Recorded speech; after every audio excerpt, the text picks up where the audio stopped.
Good morning and welcome to today's webinar, which goes by the name Real-Time Daily Trading Ideas. This is our internationally oriented webinar addressed to traders all over the world. We will be speaking about trading ideas, strategies, market screenings, and will be answering your questions. At this point, I would like to introduce myself to the audience. Some of you may already be familiar with my voice, some of you may not. Anyway, my name is Alex Raftopoulos and I'm very happy to be moderating this webinar. Before we can start with the actual webinar, we will briefly present the risk disclaimer. Trading with financial instruments offered by Admiral Markets carries a high level of risk, which is not suitable for all investors due to its complex nature. Please make yourself familiar with these instruments by using a demo account if you are a starter. Please feel free to contact us if you need any assistance with that. Please also note that none of this is investment advice. The statements made in this webinar only represent the personal opinion of our traders. You can also find the whole risk disclaimer on our website.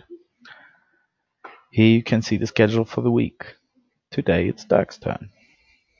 And before I finish off with the introduction, I would like to invite everyone interested in trading to try us out and benefit from the best index and Forex offerings with spreads of just 0.8 pips. Please feel free to have a look around our website and explore our international activities, and do not hesitate to contact us should you have any questions. Well, enough of me for the moment. Now it's Dirk's turn. Good morning, Dirk. What's your outlook of the markets for the moment?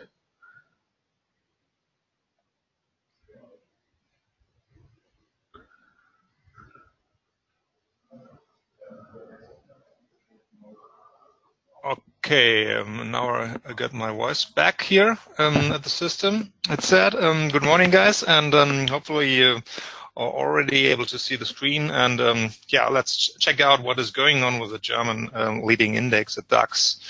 A kind of scratching heads maybe about with some issues today, because at 10 CET we already had the German IFO index, which is not a very perfect surprise to us. Nevertheless, the market kept on be moving with maybe a little bit of a help from yesterday's ECB, dovish ECB, and still a little bit more dovish Mario Draghi from yesterday.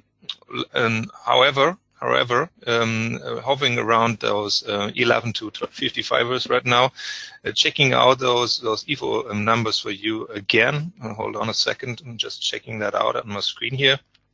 If you have a look at the German IFO, first of all, what is it? It is so-called opinions of more than 9,000 managers from Germany, and so-called monthly survey. And it is right now, if you check that out back the last times it got published, it's the fifth step back in that IFO right now.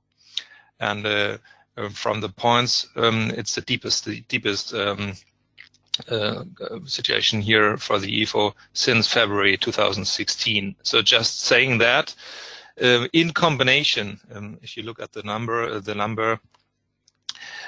the German IFO is right now for January 99.1. and it was expected with 100.7. So definitely disappointed. Dirk, just a second. Are you showing something other than your MetaTrader platform? Because what we can see at the moment is the MetaTrader platform.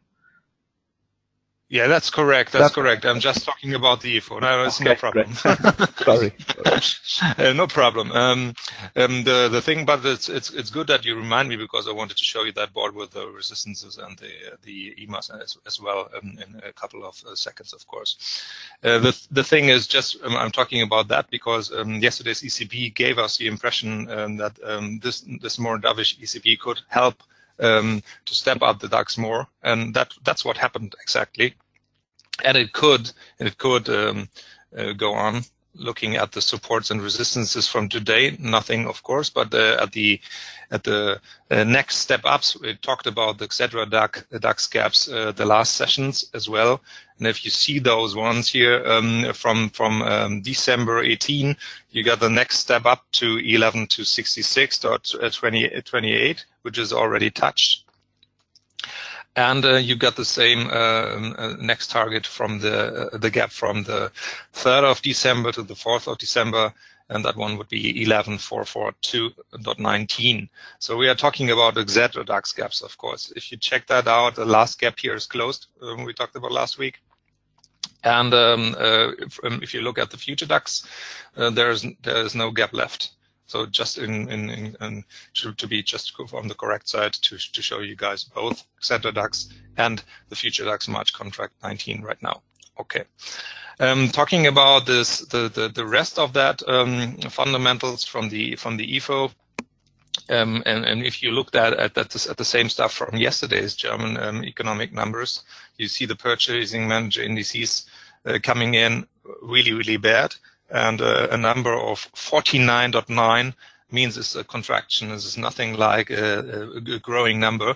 Everything above 50 at the purchasing manager index is a growing indication. Okay, closing that one here and checking out levels to point out from the chart technical side.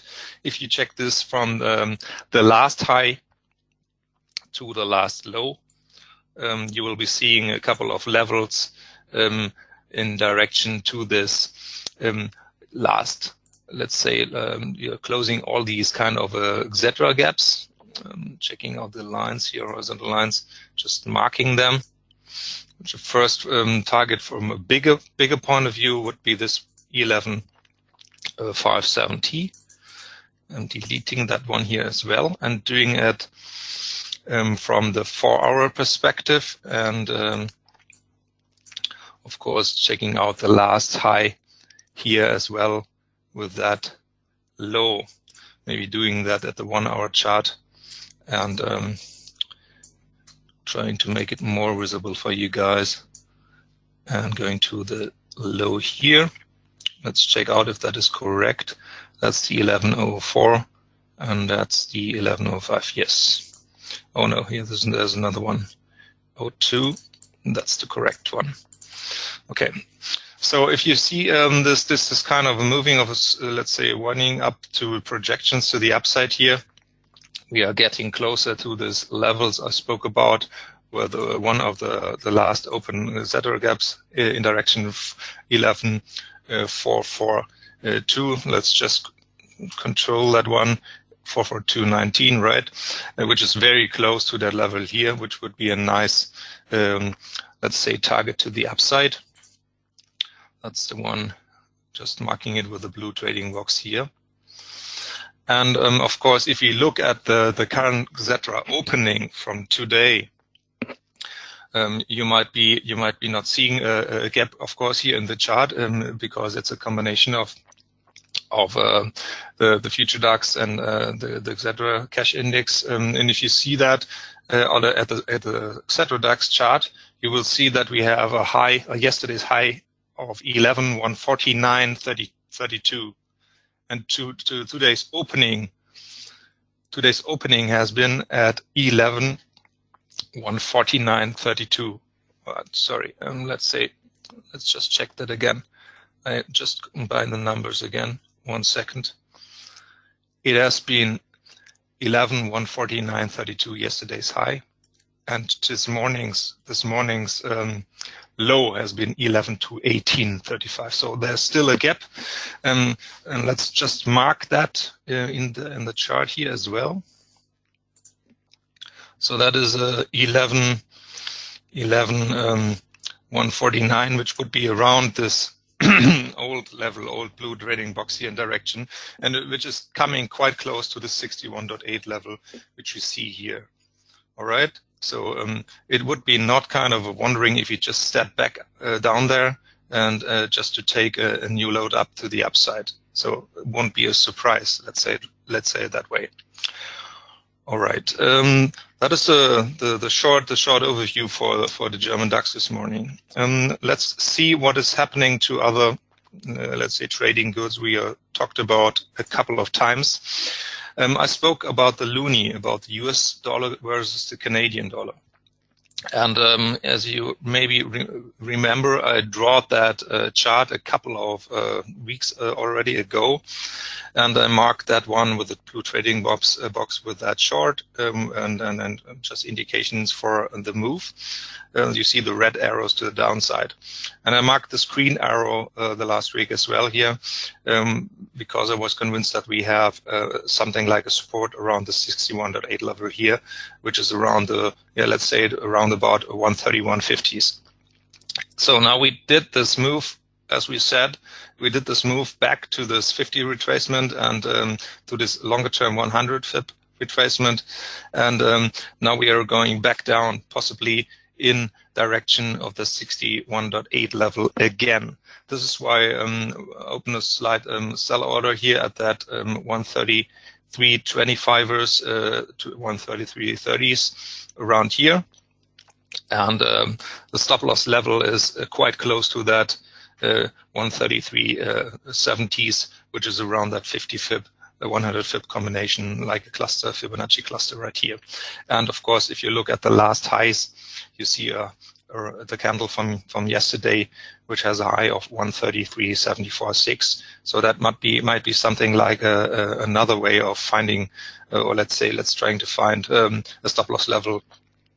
Of course, on top, if it still works with your risk money management, because I can't have a look into your account and to your ability and your let's say firepower, how much is it possible for you guys. You need to calculate that stuff, and on top of that, if you don't or if you're not able to do so, you may use the tools Admiral Market gives you with calculating position sizes and stuff with the tools you find via the navigator. If you don't find that stuff, you might reload or maybe just ask the help desk, and they might give you a help with let's say installing stuff like that. On top of that, you will find that pivot points, indications, and of course a lot of stuff like the mini terminals, correlations, sentiment traders and stuff. Okay, going to the next one is the Bund, the German Bund. We'll be doing so and just prepare that chart because of the long term view. You see the relative strength index, seeing that one at the 69, very close to the overbought territory. And just to give you something like a heads up, of course, you may do so as well. You can change parameters at the periods of 14, or another standard one is a 9 RSI. The classic one here at the MetaTrader terminal is the 14 one. It's installed by the start of the terminal. And what does it mean, 14 or 9? That means just it's calculating the last 14 candles back, or let's say the other way, it's calculating the 9 candles back. And it gives you a so-called visualization of overbought or oversold territory. What does it mean? Usually the usual installed one is 30-70. So everything beneath, underneath 30 is oversold. Everything over 70 usually is overbought. I just did that. Let's say it's more specific for me. I'm using that 20-80 levels. So everything which is under 20 is extremely oversold, and everything above 80 is extremely overboard. And just because it's even more clear that you get a little bit more signals, or let's say more precise signals in a lot of trading goods like currencies and indices, for example. Check out this long-term chart. We will be having that look at the long-term high. You see that one at 168.82 from 2016, from June, and you see the low of 156.34. This one combination, looking at with the Fibonacci retracements, we already crossed that 164 levels here at 61.8. Fibonacci retracement, and are heading to the upside. Where are the next resistances or possible resistances? Of course, from Fibonacci's nature, it would be the 100 right here. And if you look up to projections, oh my gosh, that would be indicating negative yields for German bonds as well. But if you check out the last highs, you will find some kind of help. 165. 54 is the next possible stop loss scenario, and if you look at the 2 days high, we are quite close. We are almost stopped at that level. So you might be interested in, let's say stop loss to find a stop loss level a little bit above that. Would be something like 165.70s, for example, and try to prepare yourself for a next short scenario. With a target to 162.60s, which is around that 50 level here. If you see that around 162.65, that means it has to be the correct topics around the world. So that means it has to be still risk on out there. It has to be still let's say positive for the euro, still not kind of dangerous situations like we had with Italy or with other debt situations, and that would lead to a little bit more softer Bund in that case. So a little bit more softer Bund future, excuse me, in that case. All right. Then another one, gold. If you check out my feed at Guidance, for example, or on Twitter, you will find a couple of scenarios. In Guidance, for example, I tried that gold long now twice, and I did not get stopped out, but I simply took it out at almost $1, only $1 above the entry, nothing special. So I'm not only talking about huge winners, I'm always talking about losses as well, and about the situations everybody has. Sometimes you have the feeling, oh my gosh, I need to be just drifting out of this trade because it's not moving into the right direction, and suddenly when you're out, it's turning around back up the road you have been expected. So that's everyday trader's life. Having a look at gold, we are still going into that direction of the, let's say that's the old chart, of that levels around 1298, so the old high. This is the way to look at the, let's say, next targets to the upside, marking that level here. This is still 1298, and if we like to get above that, we simply have one barrier on the way, and that's the 61.8 level here, which is around 1290. So that would be a next target to the upside first. Where when you are entering right now, you will be moving the stop loss to the entry around the 1290 level, and try to get back up into the next days in direction of the old high of 1298ers. Okay, so that's one, of course, one of the ideas. Ideas from the for the short side, for the bears, the gold bears. Going to the daily, of course, and checking levels from the last. Let's do the other chart here. Let's just wait, which is going on this way, deleting these levels and inserting another Fibonacci retracement.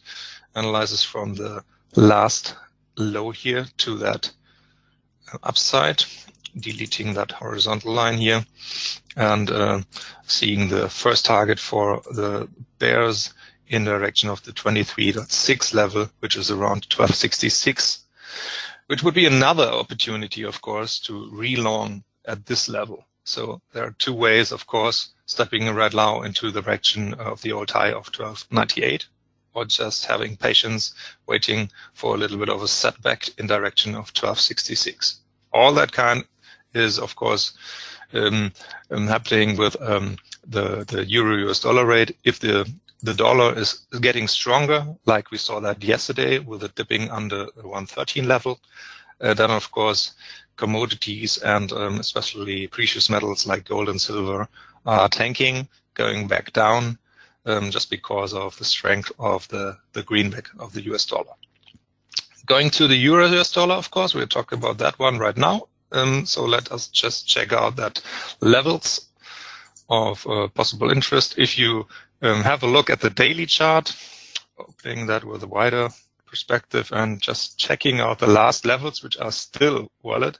You have that low of 12.15. That's a multi-year low, and the year's low from 2018, of course, as well.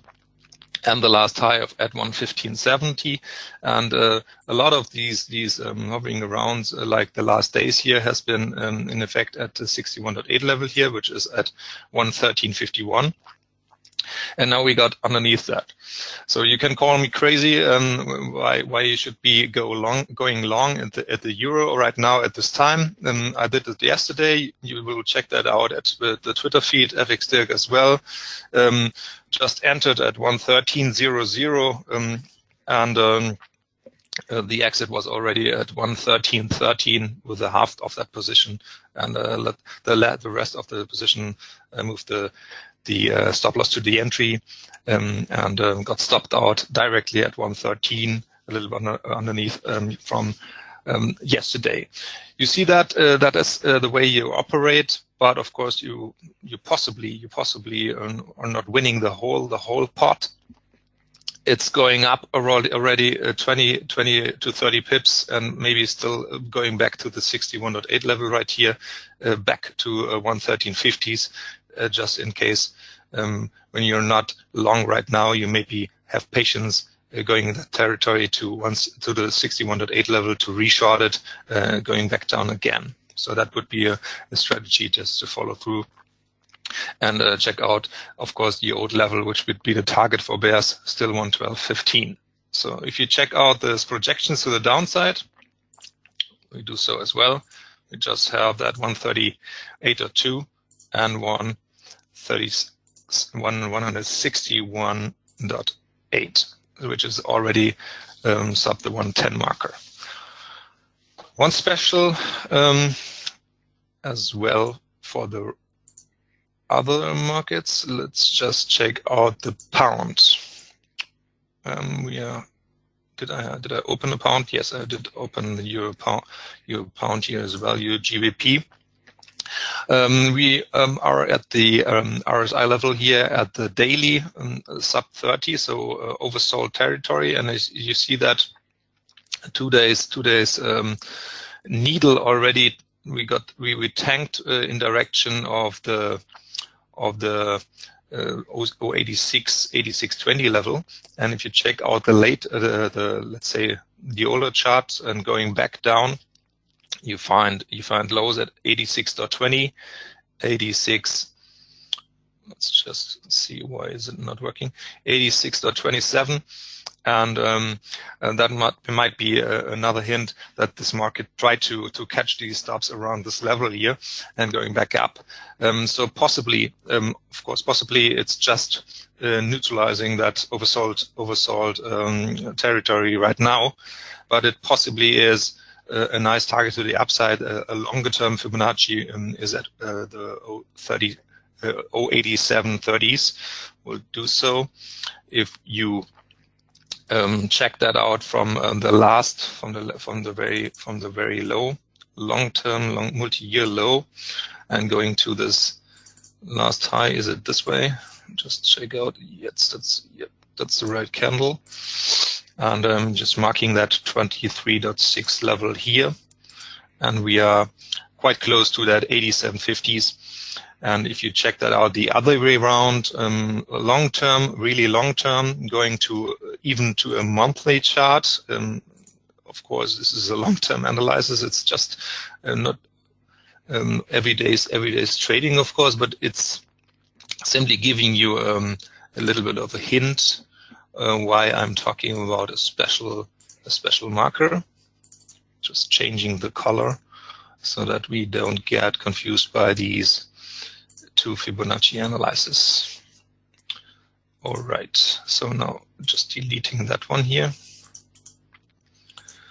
and widening that picture. And this is just the case when you see the 61.8 level here, which is at 0.8735ers, which is right now, which is a cluster, a Fibonacci cluster, and could be delivering a little bit more of support for a re-long scenario. which is now maybe in progress. And if you look up to the road, 086.70 is right now in direction 087. 35ers to 50s, enough pips for a Friday morning or for a Friday evening if you just end up at 18 CT today, possibly taking a couple of those pips if that works out. All right. Last but not least, one thing on top of that is the Aussie. The beginning of the year, Aussie traders suffered a lot, possibly, because you see that gigantic needle here from the 70s down to 67, 50s. That's really a flash crash. So very, very difficult to take that into account regarding the fact that you mark Fibonacci retracements, and using that flash crash needle won't be delivering perfect signals. That's why we just skip that. And in that case, try to get some fundamental research and some fundamentals from investment banks. And if they are throwing out numbers like 077, 076, and 075, and we still look at 071 right now, we might get some, let's say, direction. So that possibly is a nice, interesting direction they give us. Right now it looks like we are going up the road in direction to the 70 to 50s and in direction to that old level high if you look at the long-term chart. So we have 072.35 roundabout to the next chart, technical high here as a next target, and from the last highs, the same stuff here, 073.90s for next target. So just another currency pair which is possibly interesting for a long scenario. So the very last, because we are running out of time, is the Euro Swiss franc. Where is it? Opening a new chart. Not every day's trade is live with a Euro Swiss franc possibly, but maybe interesting for another setup to the upside. And then check, oops, I'm not on a daily chart, and checking out the last high here in combination with the last low, just checking out if that is the correct level. No, that's not. Going in that one. And looking for a first target to the upside. You can see that one here at the 23.6 level from the long-term Fibonacci retracements, delivering you a 113.70 target as the first target to the upside. Why Euro Swiss franc long? Just something like an interest rate differential pay possibly in the next month to come. And if you look at the European Central Bank, of course, it kept on being dovish yesterday, and it will be keeping on being dovish the next month to come, of course. But we already know from the guidance, from the forward guidance from the ECB, that they are talking about a hike at the end of the year. And that means possibly we have a 0.25% rate for the ECB, so for the euro at, let's say, November or December 2019.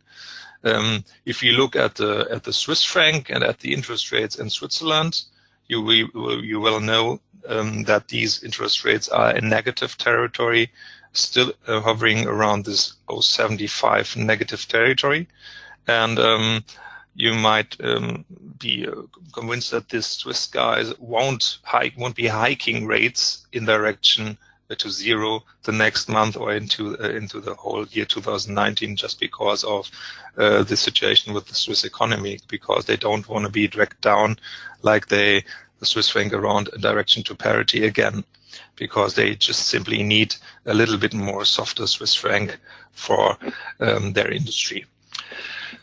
All right, I spoke a lot. I started with a couple of fundamentals. So Alex asked me if I'm showing some charts you guys maybe don't see. But no, I just spoke about the current situations from the fundamental side, and it has to be explained that way. Fundamentals and chart technical analysis are not always 100% the same. And that's why I just spoke about that in front of that. and just spoke about a couple of, let's say, indications and indicators from the fundamental side as well, just to give you a little bit more of a heads up that they are out there, and it's not only the chart you have to possibly respect. Okay, Alex, are some questions out there? There is a question from Mr. Patel. He's saying basically, Yes. Hi. Given the higher margin requirements for Swiss franc, do you feel it's worthwhile return on equity bothering with a Swiss franc based trade? There are other pairs out there. So basically, he's referring to the higher spread, I guess, yeah, and the higher margin requirements. Yeah, that's a good question.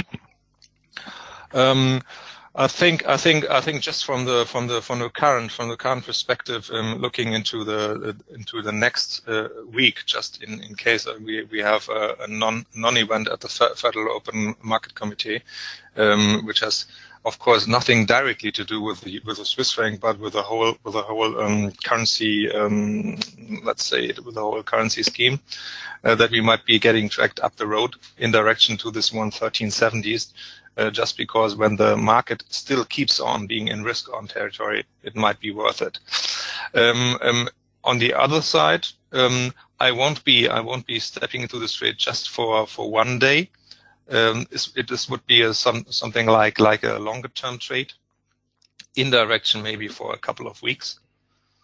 And if you're just into scalping, day trading, and something like that, that is not the trade to do so.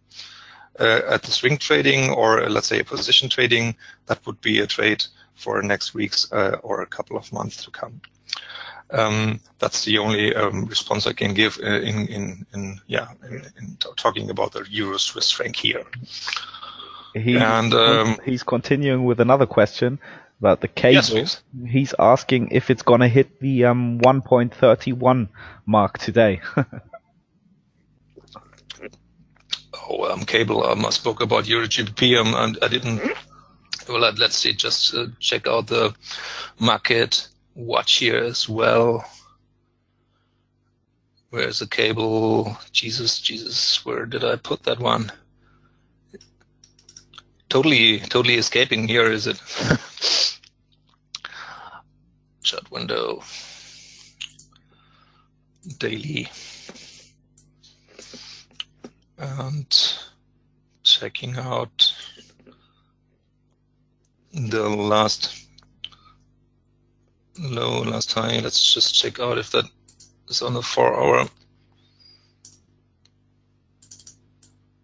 No, that's not the way, of course. I'm just deleting that one. And doing the same stuff with the other way around, finding a couple of other levels here as well. Let's check out if that is there's one. I would just need to go in a longer term chart just to check out if we find a couple of these interesting levels where there is more to read out. Let's just check that out. Last high here, last low here, and widening the picture again. Looks crazy right now. I'm just marking that at the correct level. All right. And that's the low. And now just widening that picture here and going into the direction of that next Fibonacci retracement here. Marking it. It's a 38.2 level, which is at 131.71. 7 and another high from the last weeks here at the 131.74. Same here. Right now it doesn't look like that. Right now it doesn't look like that it would do so. But of course, Mr. Patel knows that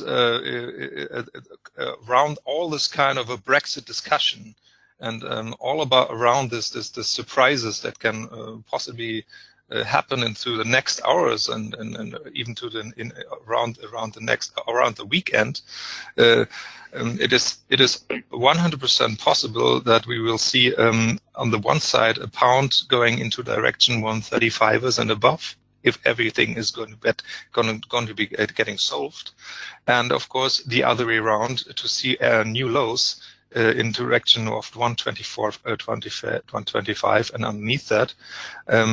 Right now it looks that it will be a hard Brexit still, and that would mean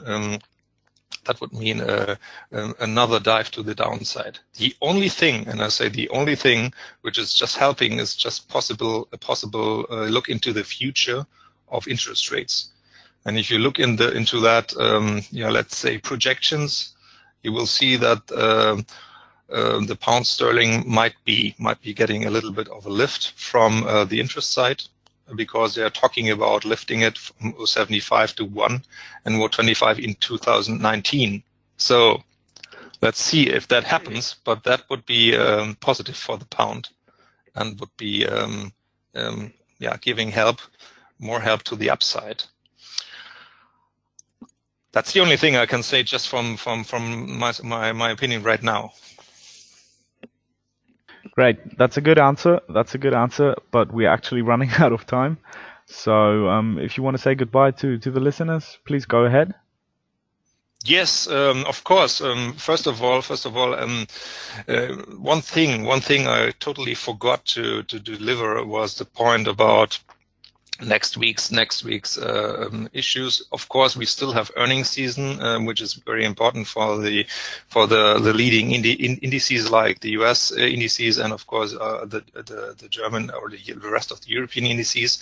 We got the FOMC due for Wednesday at 20 CT. So far, there's no hike seen, and if you check out the Fed watch tool, you will be scratching your heads what is going on with the Federal Reserve in the next month to come. Because if you look at that one, that tool, we won't see any rate hike this year. That's the current status of the Fed watch tool. If you interpret it of 65% until the rest of the year that there is no hike. So the Fed is on hold right now. Non-farm payrolls due for Friday, 14:30 CT on top of that, and the whole obviously never-ending story about the shutdown. This costs of a shutdown are now taking over. It's an interesting topic. It's not only driven by sources like JP Morgan. They said the shutdown might drop the GDP by 0.25%. So that's maybe something like giving you a hint how dangerous and how costly this kind of a shutdown is getting into the next weeks or months to come. And on top of that, companies are already questioning they are about to question themselves. Am I able to invest right now? Do I have to, or do I simply keep on hold, investing on hold, stuff like that? So that is interesting, possibly for the next weeks to come. Okay, guys, hopefully you will enjoy a perfect weekend. And before that, of course, wish you luck for a couple of good trades. And if you like so, you can re-watch or just replay that webinar from today at the YouTube channel in a couple of hours. You will find that at the YouTube channel from Admiral Markets. Perfect. Alex, sorry, I'm doing your job. I don't want to. I just said it by accident. Okay. I'm just gonna repeat it. Okay. So guys, first of all, thank you very much for your comprehensive analysis, Dirk. Thanks to the audience for listening. I hope you enjoyed today's webinar. As Dirk already told you, if you did enjoy the webinar and would like to review it, you can do so anytime. Just give us an hour or so to upload it onto YouTube. I wish everyone a good day ahead. Goodbye, guys.